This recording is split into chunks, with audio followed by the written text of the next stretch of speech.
오늘 우리에게 주시는 하나님의 말씀은 예레미야 23장 1절부터 8절 말씀입니다. 한 목소리로 읽겠습니다. 여호와의 말씀이니라. 내 목장의 양떼를 멸하며 흩어지게 하는 목자에게 화 있으리라.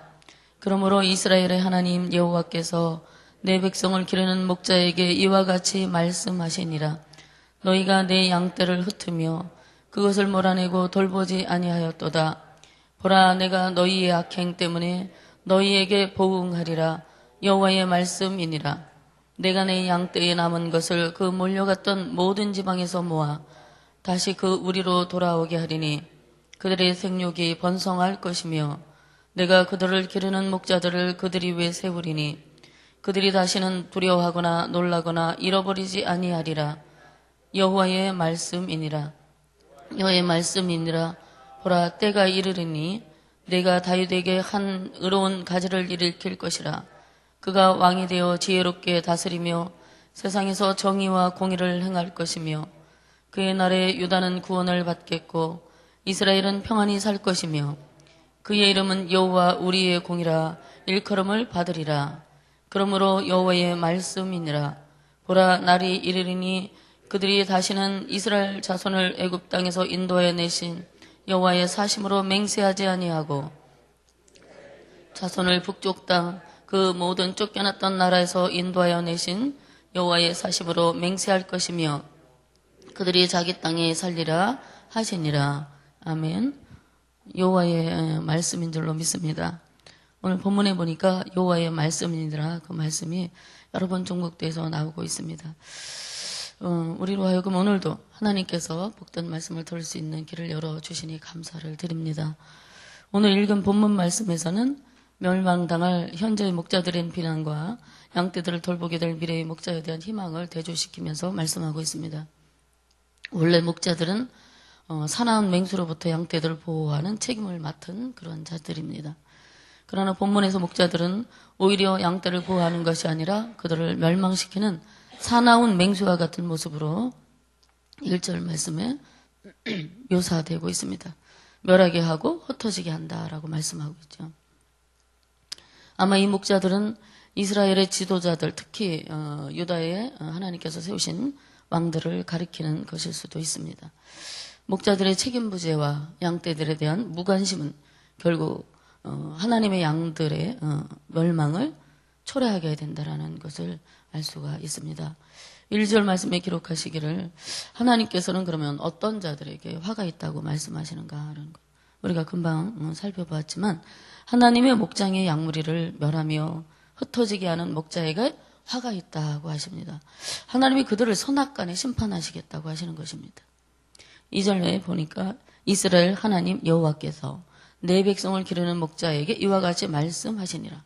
너희가 내 양떼를 흩으며 그것을 몰아내고 돌보지 아니하였도다. 보라, 내가 너희의 악행 때문에 너희에게 보응하리라. 여호와의 말씀이니라. 여기 흩어지게 하는 목자는 하나님을 찾지 않고 유대 백성을 바른 길로 인도하지 못했던 예레미야 때의 거짓 선지자들을 가리키는 말씀입니다. 오늘날도 마찬가지로 거짓 목자들이 있습니다. 그들은 지각이 없습니다. 그리고 쾌락을 좋아합니다. 평신도들을 잘못된 길로 인도할 뿐만 아니라 그들로부터 자신의 배부름과 이익만을 추구하려고 노력합니다. 에스겔서 34장 2절과 3절에 그러한 목자들에 대한 기록이 상세하게 되어 있습니다. 제가 조금 간단하게 정리를 했습니다. 그들은 살찐 양을 잡아 그 기름을 먹고 양털로 옷을 지어 입지만 정작 양떼를 먹이지 않고 약한 사람을 강하게 하지 않고 병든 사람을 치료해주지 않습니다. 상처 입은 사람을 싸매지 않고 추방된 사람을 다시 데려오지 않습니다. 잃어버린 사람을 찾아오지 않고 그들을 힘으로 잔인하게 다스렸습니다. 그래야 그들은 목자가 없어 뿔뿔이 흩어졌고 그렇게 흩어지자 모든 들짐승의 먹이가 되고 말았습니다. 양떼의 그런 상황을 확인하거나 또 궁금해하지도 않았습니다. 에스겔서 34장 2절과 3절에 나오는 말씀입니다. 여러분, 이런 하나님의 말씀을 볼 때에 어떠한 생각이 드십니까? 포악한 목자와 또 방황한 가련한 양떼의 모습이 리얼리하게 우리 마음 가운데 연상이 되실 것입니다. 만일 이와 같은 목자가 있다면 그는 화를 당하기 전에 깊이 회개해야 하고 평신도들은 또한 그러한 사람들을 위해서 더욱더 깊이 기도해 주어야 될 줄로 믿습니다. 3절 말씀에 내 양무리에 남은 자를 그 몰려갔던 모든 지방에서 모아 다시 그 우리로 돌아오게 한다. 돌아오게 한다라는 말씀이 기록되어 있는데 어떤 의미일까? 하나님께서 바벨론과의 전쟁 후에 그들의 땅으로 잡혀갔던 바벨론으로 잡혀갔던 유다 백성을 다시 본토인 유다 땅 팔레스타인으로 돌아오게 하실 것을 예언하십니다. 이 예언은 BC 536년 스룹바벨의 인도를 따라 이 유다 백성이 팔레스타인으로 다시 돌아오기 시작함으로써 성취되기 시작했습니다. 여호와께서 목자들로 인해 흩어진 양떼들을 다시 회복시키시며 그들을 생육하고 번성하도록 복을 주실 것을 약속하십니다. 이 표현은 우리가 창조 때 인류에게 하나님께서 주신 너희가 번성하고 창대하여 모든 것들을 다스리라고 말씀하셨던 하나님의 복과 명령을 우리로 하여금 창세기 1장 28절에 기록된 말씀을 기억하게 하는 말씀이죠. 하나님께서 본토로 다시 돌아오게 될 이 유다 백성을 바벨론의 포로로 잡혀가도록 허용하신 것은 그 긴 70년의 그 포로 기간을 통해서 그 유다 백성들로 하여금 자신들의 죄를 깨닫고 하나님께로 돌아오게 하시기 위해서였다는 것을 우리는 압니다. 하나님께서 허용하신 실현의 기간인 것입니다. 야고보 1장 3절에 보면 내 형제들아 너희가 여러 가지 시험을 만나거든 온전히 기쁘게 여기라. 이는 너희의 믿음의 시련이 인내를 만들어내는 줄 너희가 알미라. 그렇기 때문에 그들이 당하는 온갖 시련을 통해 하나님을 바라보게 하셨고 하나님의 섭리와 자비하심을 깨닫게 되는 은혜가 있었다라는 말씀입니다. 우리도 때로는 이렇게 원치 아니하는 그리고 그러한 시험을 갑자기 당할 때가 있습니다. 하나님께서 우리의 믿음을 연단하시기 위해서 그리고 인내를 우리의 믿음을 달아보시기 위해서 우리 인내를 배우게 하기 위해서 그러한 때로는 가끔은 우리에게 시련을 주신다라는 사실입니다. 그럴 때에 그 시련을 통해서 우리가 실족하고 낙심하는 것이 아니라 그 시련을 통해 하나님은 나를 아름다운 빛나는 도구로 만들어 가신다는 사실을 기억하면서 그러한 하나님의 거룩한 섭리에 우리의 시선을 맞추고 잘 걸어가다 보면 하나님이 우리를 더 한층 신앙이 업그레이드된 그러한 믿음의 사람으로 세워주시는 것을 우리는 알 수가 있습니다. 여기 4절 말씀에 포로시대 이후에 하나님께서 유다 백성을 기를 새 목자들을 세우시는 이유는 무엇인가라는 것입니다. 그들이 다시는 두려워하거나 놀라거나 잃어버리지 않게 하시기 위해서 하나님께서 이 유다 백성을 위한 새 목자를 세우신다라고 말씀합니다. 다시 말하면 하나님께서 전쟁과 포로시대의 와중에 있었던 그들의 심적인 피곤함, 불안한 삶에 평안을 주시기 위해서 새로운 목자들을 세우신다라는 말씀입니다. 마찬가지로 하나님께서는 거짓 목자들과 이단들이 날뛰어 영적으로 평안함이 없는 오늘날에도 당신의 선한 목자들을 우리에게 보내주셔서 성도를 하여금 평안을 누리게 하시는 줄로 믿습니다. 요즘에 유병헌 사건으로 인한 우리 사회가 큰 이슈로 조금 굉장히 참 어수선했었는데 조금 잠잠해진 것 같습니다. 유병헌 사건 때문에 우리나라가 크게 들썩였습니다. 결국 거짓 목자였던 그의 죽음으로 모든 것이 종결되는 것 같이 보이는데 국민들이 얼마나 그것을 신뢰하고 수용하고 있는지 모르겠습니다. 너무나 정부가 요즘 우리 국민을 검찰과 이런 사람들이 국민을 자꾸만 이렇게 뭐라 그럴까요? 바보를 만들어 버리는 것 같습니다. 그래서 그 사건조차도 믿지 않는 사람이 한 50%가 넘는다고 합니다. 수많은 사람들이 그를 따르며 물질적으로 정신적으로 또는 영적으로 크나큰 손해를 봤습니다. 그들이 모든 것을 걸고 따랐던 그 목자는 거짓과 불법으로 가득 찬 탐욕의 극치였습니다. 선한 양떼의 젖을 비틀어 짜고 양털을 깎아 취한 것으로 자신들의 호화를 누리고 왕처럼 군림하면서 살았던 것입니다.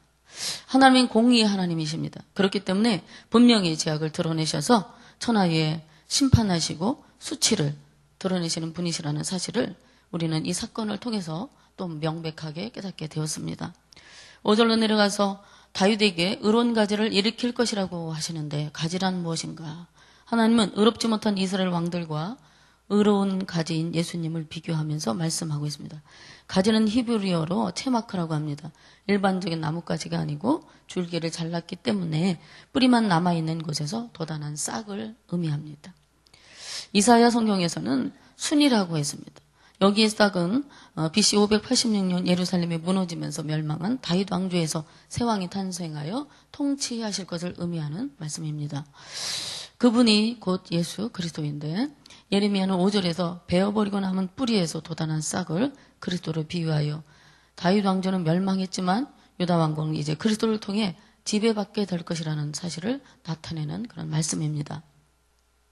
또 6절로 내려가서 보면 그의 날, 즉 그리스도께서 통치하시는 때에 유다는 무엇을 얻게 된다고 말씀하시는가? 유다는 예수 그리스도께서 통치하시는 때 구원을 얻게 됩니다. 평안히 사는 축복을 누리게 됩니다. 여기서 말하는 구원은 단순히 바벨론으로부터의 정치적 구원을 의미하는 것이 아니라 영혼의 구원을 의미한다고 할 수 있습니다. 또한 평안히 살게 된다는 말씀은 전쟁이 그쳤기 때문에 누리게 되는 일시적인 평안이 아니라 그리스도를 통해서 영혼의 구원과 영원한 평안을 얻게 된다는 말씀입니다. 하나님께서는 그 의로운 가지가 여호와 우리의 공이라 일컬음을 받겠다 하고 하십니다. 여호와 우리의 공의는 장차 유대에 임할 의로운 가진 그리스도께서 평범한 다윗의 왕가를 계승한 자가 아니라 다윗의 혈통을 타고 오시는 아주 특별하게 출생할 지도자일 것을 암시하고 있습니다. 그의 이름이 야훼 츠드케노, 우리의 의가 되어 주신 하나님이십니다. 하나님이 성도님들의 의가 되어 주시는 줄로 믿습니다. 이와 같이 그리스도께서는 곧 하나님이시기 때문에 자신이 의로우실 뿐만 아니라 모든 인류까지도 의롭게 하실 수 있는 분이시다라는 것입니다. 그분의 의로우심이 우리를 죄에서 구원해 주셨습니다. 오늘 주를 믿는 그 믿음으로 인하여 우리가 여전히 부족하고 여전히 허물이 많지만 그럼에도 불구하고 우리를 의롭다 여겨 주신 줄로 믿습니다. 우리의 의로우시고 참된 목자 예수님이 저와 성도님들의 삶을 지배해 주시기를 바랍니다. 주를 의지하는 자마다 세상이 줄 수 없는 평안과 삶의 승리를 허락하여 주실 줄로 믿습니다. 오늘도 주님을 의지하시며 우리의 참된 목자 되신 예수 그리스도를 바라보고 승리하시는 복된 그러한 축복이 있기를 바랍니다. 2500년 전에 바벨론 땅에서 울부짖는 유다의 백성들처럼 오늘날에도 똑같은 신음소리를 내는 사람들이 이 땅에는 많이 있습니다. 하나님은 왜 제 기도를 들어주지 않으십니까? 하나님은 왜 제 사상을 돌봐주지 않으십니까? 아마도 하나님은 저를 잊어버리신 거 아니신가 모르겠습니다. 하나님은 저를 버리셨나 봅니다. 이렇게 고백하는 사람들이 그 많은 그 삶의 아픔을 인해 그렇게 그들이 하나님 앞에 탄원하는 모습들이 지금 현재도 많이 있습니다. 런던의 한 길모퉁이에서 구두를 닦는 한 소년이 있었습니다. 아버지가 빚 때문에 감옥에 갇혔기 때문에 집안 살림을 꾸려나가기 위해 구두를 닦아야 했습니다. 새벽부터 나와서 밤늦게까지 길거리를 지나가는 사람들이 구두를 닦으면서도 그 소년은 얼굴에 밝은 웃음을 잃지 않았습니다. 늘 노래를 부르는데 밝은 노래만 불렀다고 합니다. 사람들이 그래서 물었습니다. 구두 닦는 일이 뭐가 그렇게 좋니? 왜 이렇게 항상 너는 웃고 그리고 좋은 찬양을 그렇게 밝은 찬양을 부르니? 물었습니다. 그때마다 소년이 이렇게 대답했습니다. 즐겁죠. 저는 구두 닦는 일이 닦고 있는 것이 아니라 희망을 닦고 있기 때문입니다. 이 소년이 바로 올리버 트위스트를 쓴 세계적인 작가 찰스 디킨스입니다. 아무리 먹구름이 짙어도 그 먹구름 뒤에는 빛나는 태양이 있습니다. 우리는 시련과 환경이 어렵고 힘들어도 그 모든 것을 합해서 선을 만들어 가시는 하나님의 살아계심을 믿습니다. 어린 찰스 디킨스가 손님들의 반짝거리는 구두코 위에서 희망의 불빛을 보았던 것처럼 어렵고 힘든 환경 속에서도 여러분의 희망이신 그리스도를 온전히 바라보면서 희망의 별빛을 보는 복된 성도님들이 되시기를 간절히 소망합니다. 기도하겠습니다. 주 하나님, 오늘도 주신 말씀 감사합니다. 선한 목자 되신 주님께서 세상에서 지치고 상한 우리의 고단한 삶에 평안을 주옵소서. 성락 공동체에 사랑하는 이제 모든 중직자들, 장로님들을 비롯한 리더들과 직분자들에게 죽도록 충성하는 믿음을 주시고 가정과 가문의 형통함과 평안의 복을 허락하여 주옵소서. 시련을 만나고는 온전히 기쁘게 여기라고 하시면 믿음의 시련이 인내를 만들어내기 때문이며 성도로 하여금 온전하고 구비하여 부족함이 없게 하려 하심이라 하셨사오니 시험에 들지 않도록 깨어있게 하시고 시련은 인내로 이기도록 믿음을 주옵소서. 이 새벽에도 주의 은총을 입기를 간절히 원합니다. 주여, 오늘도 우리와 동행하여 주옵소서. 오늘 또 있을 심화 기도회에도 많이 모여 함께 기도하게 하시고 성령의 능력과 은혜를 기름부터 부어주시기를 간절히 사모합니다. 감사드리며 예수님의 이름으로 기도 올려옵나이다. 아멘. 오늘 공동기도문 교육입니다. 10년, 20년 아니 주님 재림하실 때까지 내다보며 다음 세대를 사랑으로 품고 세워가게 하옵소서.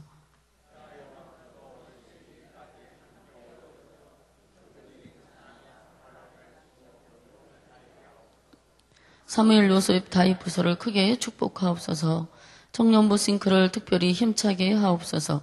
다음 세대를 아끼며 기도와 섬김으로 길러내게 하옵소서. 개와 사회의 미래를 말씀으로 열어가게 하옵소서. 아멘. 다 함께 주기도문 하시겠습니다.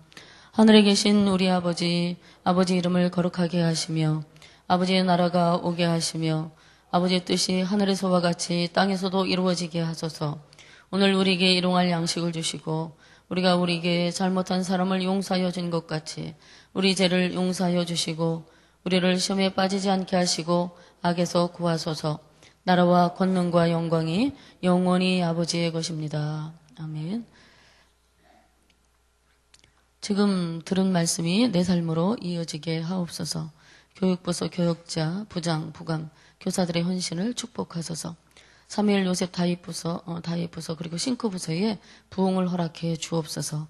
다음 세대가 지혜와 명철과 믿음으로 잘 자라게 하소서. 각 기관 구역이 탁월하게 사역하게 하시고 구역방학 동안 성령 충만의 은혜를 주옵소서. 심야 기도회가 힘써 모이고 힘써 기도하는 하나님의 임재가 충만한 기도회가 되소서. 다 함께 이 기도 제목을 가지고 합심하여 기도하신 후에 각자 기도하시고 자유롭게 돌아가시기를 바랍니다. 하나님 은혜 감사합니다. 오늘도 이 새벽에 우리를 깨워주시고 사랑하는 주의 성전에서 하나님 말씀 듣게 하시고 기도하게 하시니 감사합니다. 사랑하는 은혜의 공동체, 하나님 기뻐하시는 이제 소라 공동체, 하나님께서 성령을 통하여 지혜로운 마음을 보여주시고 하나님의 복권에 들어 감당하게 하시나요. 하나님 도와주옵소서. 아버지 하나님 지금 주님을 선하는 이제 하나님의 선 중심에 그러한 믿음을 통해 도와주옵소서. 여러분 먼저 내 나라가 말씀하시는 하나님의 약속의 말씀을 붙잡으며 오늘 하나님의 의를 구하는 하루가 되게 해주옵소서.